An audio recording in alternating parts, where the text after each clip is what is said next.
everybody. I'm Sandy Duncan, intuitive medium and host of Behind the Scenes with the Rescue Mediums. For anyone unfamiliar, Rescue Mediums was filmed from 2006 to 2011 and can still be seen in many countries around the world on YouTube and on veryparanormal.com. Mediums would visit people's homes that were disturbed by spirits and rescue them into the light. Please help me welcome 4 people that made this groundbreaking series possible. Edna, Director of Research. Michael Lamport, Producer, Writer, Narrator. Jackie Dennison, Rescue Medium, International Clairvoyant Medium, and Psychic Artist. And Alison Wynne-Ryder, Rescue Medium, Quirky Medium, and author of the 2012 book, The Quirky Medium, The Extraordinary Life of an Unlikely Clairvoyant. Welcome, everybody. Thanks, Sandy. Hey, Hi. Sandy. Welcome to number 12. Yeah. Wow. We made it. We made it. Fabulous. So this time we thought we would look at an episode and sort of dissect the episode. This is truly behind the scenes what we're going to get today. And you're going to help us understand everything that we couldn't see as viewers. So this is very exciting. Edna, if we could start with you, please. Can you tell us about how an episode would start? Well, once we'd identified the place that we were going to go to for the episode, our production manager would make up a call sheet, and it's very detailed. It outlines what happens every day, right down to the exact minute. It gives the weather. It gives the sunrise and sunset, because often that's important in filming. It gives, an exact timeline. From 10:30 to 11 o'clock, this happens. From 1:30 to 2, this happens. From 2 to 2:30. And this was a formula that worked through most of the episodes. And I don't think, Jackie and Alison, you've ever seen one of these before. No, I've never seen that before. I haven't. That's amazing. I mean, That's because we kept it secret from you. Oh. well, we knew that there was a timeline with things, obviously, and we were just told when we would appear. Yeah, so this is the time that you need to get ready. This is the time. So we had that timeline given to us, but and we knew the timeline, like for you know, when they would film outside and they would do time lapses with, you know, the as the sun was setting and the moon was, you know, coming into play, and there were fabulous time lapses that we knew about. I'd never seen a call sheet. That's really cool. It's amazing. That is amazing. I mean, how structured is that? Just phenomenal. You know, and we just turned up when we were told to turn up, well, asked to turn up, you know, we weren't beaten about the head or anything like that. We were just said, you know, told what time to sort of turn up for our stint. But little did we know how much work, although everybody worked hard, we didn't know how much preparation had gone into that. And for that to be, so that call sheet then, Edna, was that for each day or for each episode? No, it's for each day. Wow. So there were 3 days of shooting. Yes. There were 2 days of shooting. Yeah. 1 day off for the crew, except for me and you guys usually. Yeah. Did a lot of research and prep and pulling information together. Then at the 3rd day of shooting happened. So do you want me to run through each day, just kind of what happened? Yeah. That would be amazing. Yes, okay. please. Interesting. Yeah. It is. Yeah. Okay, on a day 1, let's see, the very first thing that would happen is that the crew would be called to the place where they would shoot and film your premonitions that you prepared ahead of time. And these were your psychic drawings and your premonitions. And that sometimes it was at Michael's house, sometimes at my house, sometimes at somebody's house, or if we were staying out of town, it might have been in the hotel or wherever we were staying. So that would happen in the morning, and about an hour and a half was allotted on this particular call sheet to film that. And then the crew would travel to the location, to the homeowners, and they would then film an interview with them, which disclosed what was going on in their home. And that could be allotted, in this case, about an hour. And in the meantime, while that was happening, I guess I was there, yes, because I'd be taking notes and so on. And then Jackie and Alison would be brought to the home for the very first time. And the arrivals aren't shot on that day at this time. They're shot later, after the fact. And then they would shoot the meet and greet. So that's meeting the homeowners, saying hello, and sharing all those premonitions and the psychic art from that morning.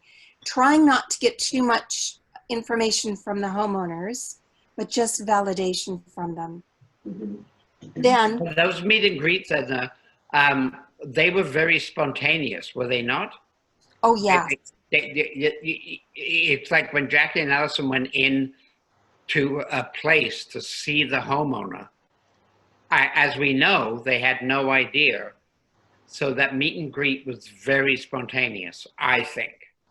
Yes, and even the drive for Jackie and Alison for you to the home, that was kind of, you didn't know where you were going. No. Yeah.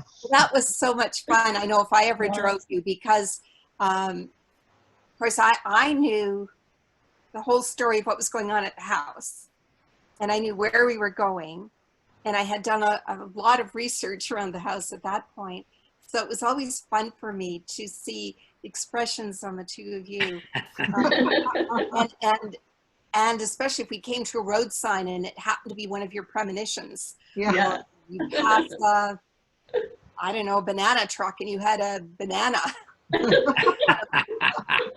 It was really a lot. I loved it. It was fun. I do remember a lot of that, Edna, and one of the things that I always say to people, I don't always say this to people, but one of the funniest things is because they never knew where they were going. They got off an airplane at Toronto International Airport, and I would pick them up, and we would go to the place, and I always remember, and I think it was Jackie, I always remember her saying, "How far do we have to go? Because I think I need to have a pee." Because you never told us. You just, well, no, we made, I know. yeah, and if it was a long distance, you'd say, well, you know, maybe you need to go take a pee before we leave. These are the practical issues of doing a psychic show. And we had to take our wardrobe with us. I mean, not literally the wardrobe on our back, but we had to take our clothes with us, didn't we, Alison? We did. Sometimes we would have to get changed. Particularly if it's a long journey, we would have to get changed when we got there into the day one clothes, which actually are for day one and day two. And then we'd have the day two clothes, which is actually day three. We'd have those put to one side. So and everything had to be labeled, and everything was photographed. Everything we wore was photographed for continuity. So that, you know, if we had our hair in a particular, well, my hair was usually all the same way, but if we had our hair a particular way, or like me with nail varnish on, or you, Alison, with nails or whatever, we had to have the same nail varnish on. So because we had 2 days of filming in the same clothes. And we had to match clothes, not necessarily exactly the same clothes. I think a couple of times we had the same outfits. One, only the pink tops were exactly the same because we both fell in love with them. Other times we had the same tops but in different colours. But most of the time we just coordinated. So say if I was in plain green, Jackie would be in patterned green, or vice versa. But Edna, we always had to ask Edna, I think we've said this before in one of the recordings, are there any colours that we need to avoid, Edna? So, you know, if it was purple dotted wallpaper in the house, then obviously we're not going to wear purple, are we? Or anything with spots or, you know, so everything was organised down to a T. I mean, we had no idea, but, you know, we just sort of, you know, accepted that that's, and it was so exciting because of that, wasn't it, Jackie? You know, you sort of, oh, you know, you can't wait to go in and, you know, meet the homeowners and, you know, just all of it is just amazing. Just that's absolutely true. And one of the aspects, because our viewers now, you know, this is behind the scenes. So this is what happened behind the scenes. But talking about nails and hair and clothing, I mean, from a camera perspective, it's very important, as you say, Alison, that you don't blend into the scenery because that's weird. That's it, or clash with each other. You know, it's that as well. And also, it doesn't take anything away from the show, though. No, oh God, no. And I know, like, quite a few people have asked, haven't they, Jackie? Oh, you know, who does your hair? Who does your makeup? We do our own, don't we? Yeah, we just got a small budget. Yeah. I mean, as a producer, we don't have the budget to do makeup and hairdressing. No, but you know, it's the reality of it, you know, because it's so real. Everything is spontaneous, like you said, Michael, and it's just amazing. It was just an amazing show to be on because of the reality of it. Yeah. When you're talking about your clothing, you had a stylist that would go out shopping with you. Oh gosh, yeah, we couldn't go. We could, yeah. Your clothing. Well, it was interesting. We reached the point where I had visited the places that we'd be doing in the next episode to visit with the homeowners well before you came to Canada. I would take photographs around their home and I would share it with the stylist so that she had an idea of the colors and what would go best. I never knew that. I was just going to say the same. I didn't know that. Oh my gosh. These are the true secrets of behind the scenes of rescue mediums. That's brilliant. Wow. Yeah, it just evolved that way because it made it easier then to make everything move faster and smoother. Yeah. But we never asked any of the spirits to fix their hair or their makeup. They were okay. Michael, can I just say something? Because I always thought this was like not hilarious because obviously of what we go through during the rescue, you know, on the show. But, you know, we'd go in and we'd try and do our hair the best we can and we'd go in. And if we've done like a really rough rescue, I've looked at I thought, oh my God, there'd be mascara down here, the hair would be sticking up and all. And you just you're there and it's real and you're dealing with it. The last thing you're thinking about is your hair, your makeup or anything, isn't it, Jackie? Absolutely. Yeah. I mean, we've been covered because we always seem to end up in a lot of basements and some of the basements are really sort of quite dirty places. So we've ended up with smear marks on our faces, whitewash on our shoulders. So, yeah. And cobwebs in a lot of places. Why, Jackie, why do you think that you say we always wind up in basements, which is usually true? Yeah. And I mean, that's always the scariest place for anybody that's watching like a scary movie. Like, you know, it's like, don't go into the basement. So I wonder why we, as a reality show, ended up in the basement so often. Do you have any knowledge of that?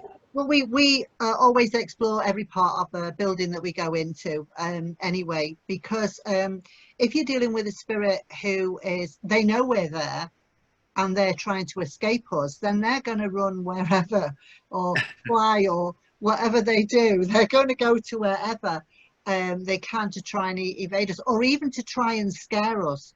You know, if they're trying to scare us or try to scare us away, maybe that's why. But I think it's, I don't know how Alison feels about this, but because we're sort of close to the ground, I think if you're dealing with a certain type of energy, it's closer to the ground, it's more of a grounded and it's a heavier energy, rather than, you know, in a bedroom where maybe there's a lot of astral work going on, because that's where, you know, you sleep and you dream. So so that's my, what about you, Alison? What do you think about the basement? Yeah, I agree with you. And also, you know, you think that when people have unexplained activity in the home, you know, when they have spirit there, they'll try and do everything they can to sort of help to lighten the energy. So if they're going to use crystals, they'll put crystals in the bedroom, they'll put them maybe in the living room. But I don't ever remember seeing, I might be wrong, but crystals in the basement. Do you know what I mean? And also, like you said, with the land, it's sort of, it's all about grounding, isn't it? But also a lot of the unexplained activity was to do with the land itself, upon which the home is built. Exactly. So again, that's sort of, you know, why spirit would be there. But like Jackie said, you know, sometimes we'd have to follow them all around the house. And then, you know, to get away from us, they'd go down the stairs into the basement. And also, if they want to frighten us, you know, some of the basements were beautiful, but some were sort of, it did make us feel a bit creepy down there. So, you know, there's always a reason for everything. I mean, obviously, we didn't just do the rescues in the basements. Like we said last week, we did them in bathrooms. You know, we've done them all over, haven't we? Yeah. But it is actually funny how I think the majority did end up in the basement. Yeah. But that's more to do with the spirit than us, you know. Although I do think a rescue in a bathroom isn't just spirit oriented. I think we can all get rescued in the bathroom.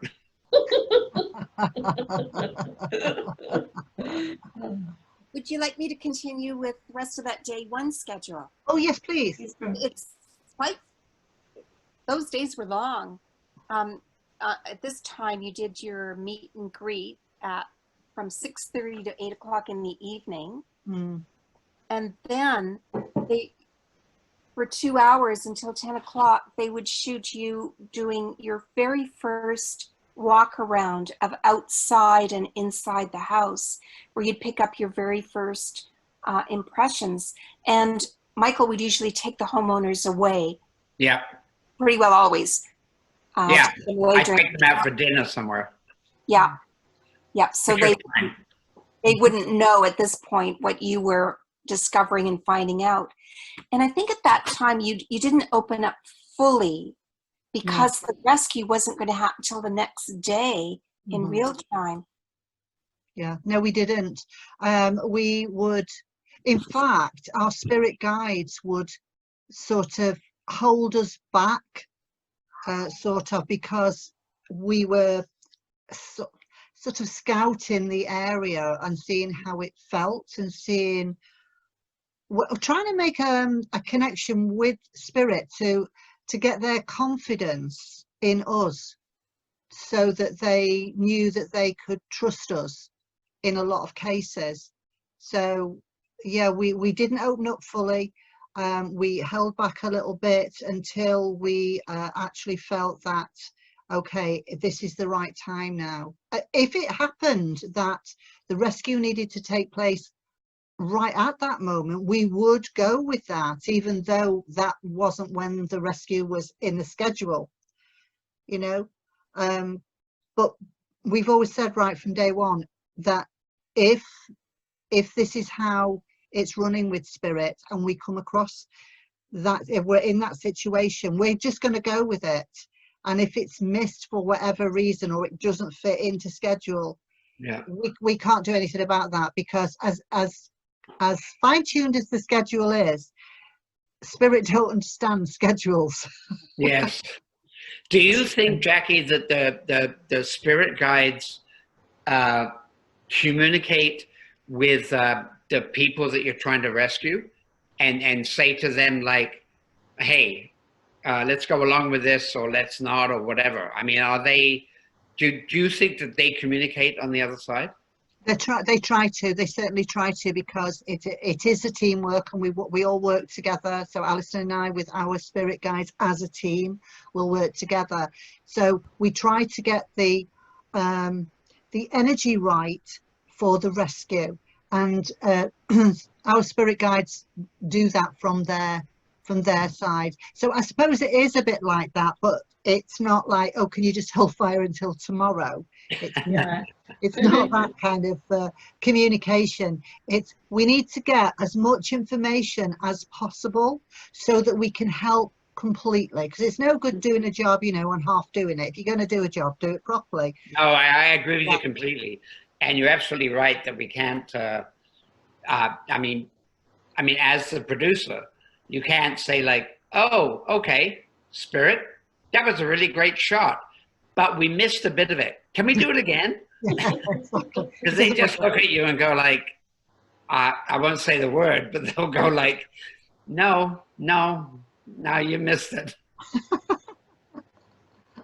What have we got next, Edna? Well, on that day one. Yeah. Oh, it's a long day. So you've now walked about, scouted out the outside and the inside. And of course, some properties are very small and some are huge in size. And then the crew would shoot their extra footage of the outside and the inside. And then it was a wrap for that day, and you would travel home on this particular day around midnight. Yeah. And yeah, that was a wrap that day. And it could be an hour to 2 hours. It's usually about an hour's drive, within an hour's drive, an hour and a half's drive. But it could be longer, couldn't it? It could be. Yeah, and I bet a lot of the people watching the show, because it's a 25-minute show, think or have thought that all the filming's done in one day. Yeah. And that you're only listening to this, they'll realise that it's sort of split into, you know, segments within that 3-day schedule. And each day predominantly was, you know, 11 to 12 hours work for everybody, wasn't it? Yeah. You know. Yeah, it was a lot of work to do this for you guys and for the crew, because I mean, obviously we didn't know what was going to happen, so we just shot whatever we could shoot. But it was, there were long days, and anyway, there were long days. So Edna, on that schedule, was there meal times included? Yes, they were, and it would. Yep, I see dinner time here, and sometimes it would say eat on the road if it was for the crew, or eat, have your lunch wherever the premonitions were shot. Yeah. In the morning. Yes, it was so well organized, and it was just a fine oiled machine. Our production managers did a wonderful job. Yeah, they did, and I mean, what you're saying, Edna, is. Now you're saying it, I remember it as the producer. And Tiffany Martindale, who I think at that time was our production manager, she was pretty strict. You know, like at 6:35, you eat. Not at 6:36, 6:35. She was a pretty tough woman. Michael and Edna, when you interviewed the homeowners and got the first account of what was going on in the home, how did you then decide which of the people in the house would be the one to fill us in as the viewers and tell the story of what was going on. Well, do you want to get that, Edna? Sure. I think it was usually the person who had tried to contact the network in the first place and wanted help. They were primarily the person that was looking for the help, and they had the story. And sometimes other members of their family would be involved, and they would also be with that homeowner, but primarily it was one person, I think, that reached out and was most concerned and wanted that help. Yeah. Yeah, I think you're right. And one of the things that I would add to that is, and my physician told me this, is people would often say to me, okay, like I see spirits. Now, Michael, I don't want you to think I'm crazy. And I would say to them, people that are really crazy, don't say that because they're crazy. So you're not crazy if you say, please don't think I'm crazy. And my physician said that. And I thought that was wonderful when Edna and I would always go out to these places. And you could tell by a feeling in the house, but also by the people that that there was something going on. And you could always tell it. And there are many places that we saw that we didn't abandon, but we just went like, nah, this isn't right. Like, it's not real. There's something phony here. It's, maybe just people wanting to be on TV. I don't know. Mm-hmm. And Jackie and Alison, talking about time, this is something people have asked me since we started doing this. How long do the premonitions take? Would it be a normal amount of time? Would it vary? Would one of you get like one thing and the other one get, 5 or 6, or was it balanced? It varied really. Alison and I were never together when we did our premonitions. So she'd be in her apartment, I'd be in mine, or if we were away, she'd be in one room, I'd be in the other. It could take anything between sort of half an hour to even up to 2 hours at a time. And it could vary from maybe 6 or 7 things to, you could have up to 30 or 40 premonitions that you were given. And then, of course, that's not including the psychic art as well that we both did. So we were never together when we did them. That's why we were always so blown away when we got together and read them for the first time in front of the cameras. And we got similar things. It's like, oh my God, you got that as well. That's so cool. It was. I mean, it could take hours with, like Jackie said, the premonitions could take up to a couple of hours-ish. But then on top of that, the psychic art. So you could be there sometimes most of the day, couldn't you, Jackie? Yeah. Just doing the premonitions and the psychic art as well. But obviously it's our respective spirit guides that are giving us the information, and it naturally opens up, and then it naturally comes to a close. So obviously if you're not getting any more information, then that's it, and that's enough. But it was amazing when we were sort of being filmed, at the beginning of the show, where we're sharing our premonitions and artwork, and obviously that's the first time we've seen each other's, and it's just, it never failed to amaze me how much we linked in. It was amazing, wasn't it? Absolutely. Sometimes we got the same stuff, but sometimes it was sort of, it linked in. And then a lot of the stuff, obviously, you would, sometimes when you were sort of speaking to the homeowners and they weren't allowed to say much at all, you could tell by the faces that you spot on with some stuff, but they look a bit perplexed about others, which may come into the rescue, but obviously, you wouldn't know that at the time. So, yeah. No, you're absolutely right. And I wish, as one of the producers of the show, I wish that it was more than like 23 minutes and 40 seconds, because there's so much more that goes into this show than people will ever see. There's so much stuff. There's emotional, everything. There's just so much stuff that we cut out because, hey, we got to deliver it to the broadcaster in 23 minutes and 40 seconds or whatever it is.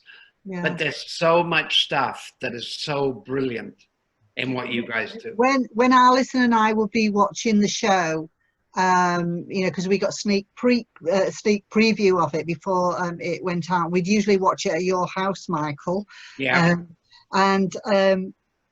Sometimes you sort of you're really excited about watching it because you're liking to see how, you know, what fabulous jobs the editors have done, and other times you're waiting for something to come in that you know it's something you've followed through, and it's not there, it's not been kept in, and and it's so frustrating and disappointing to us because we know how much everybody's put into that and how much work Spirit have done to bring that to a closure.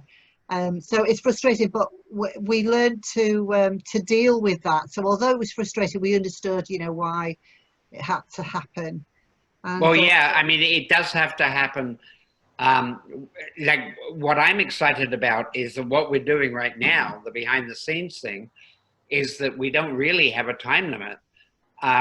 You know, we can be 20 minutes, 30 minutes, 40 minutes, or whatever, but you can't do that in a broadcast situation. Mm-hmm. And I wish we could. So, I mean, my feeling is we should just get more people out there doing website things like we're doing now. Yeah. And making their own schedule. And if people want to watch it, they watch it. And if they don't, then it'll fall by the wayside. But anyway, that's what I think. We've got a timeline on this, unfortunately. Yes. right now. At the end of the series, whatever season we were doing, at the end of this each season, we would always do a wrap, wouldn't we? Yes. And so I think we should do a wrap cheers. Yeah. It's a wrap. It's a wrap. It's a wrap. Cheers. It's a wrap. Cheers. My name is Alexander Hamilton. Cheers. And I'm waiting in the wings for you.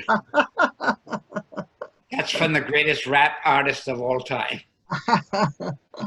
So Sandy, because we are all doing a wrap this time, hopefully we're going to come back, aren't we? We are. We're coming back in a few weeks, I believe around the beginning of October, correct? Mm-hmm. Yeah, that's fantastic. We'd love to. Amazing. Thank you so much. And thank you to everybody that wrote in and has tuned in to Behind the Scenes and obviously Rescue Mediums.